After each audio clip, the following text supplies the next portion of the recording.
Cara mengatasi kemarahan. Kadang kemarahan muncul karena kondisi yang tidak sesuai dengan keinginan, sehingga muncul ketidakpuasan, kemarahan, keputusasaan, dan kekecewaan.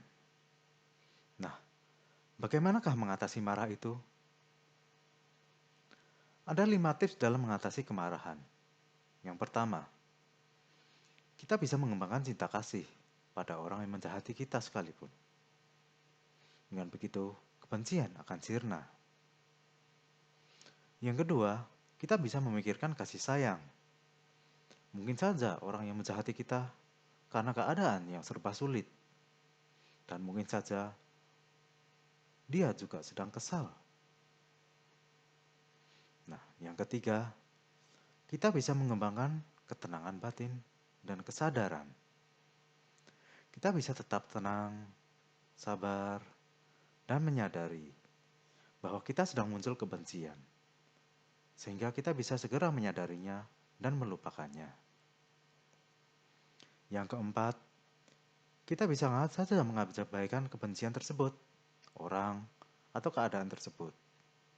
Karena kalau kita memikirkan terus-menerus, maka kebencian tidak akan hilang. Yang kelima, kita bisa memikirkan sebab akibatnya. Mungkin saja kita menjadi marah dan sial karena kita kurang bijaksana dalam bertindak, sehingga menemui kesulitan. Mungkin juga karena masa lampau yang timbul akibatnya. Dan kita harus memikirkan akibatnya, jangan sampai menjadi marah. Karena menjadi marah akan memperburuk suasana dan keadaan. Inilah sebab akibat yang perlu diperhatikan. Dan ada lagi 5 cara melihat manusia agar tidak menjadi kesal ataupun jengkel. Yaitu, kita melihat bahwa ada orang yang perilakunya baik, namun ucapannya saja yang buruk. Nah, kita masih bisa melihat sisi positifnya dari perbuatannya. Kemudian ada pula orang yang ucapannya baik, namun perilakunya buruk. Nah, kita bisa memaklumi, melihat sisi positifnya juga. Mungkin dari ucapannya yang baik, ada yang bisa kita ambil dari sisi baiknya. Ada pula yang sifat dan ucapannya buruk, namun kelamaan bisa berubah. Nah, kita harus tahu bahwa segalanya bisa berubah. Jadi kita bisa memaklumi.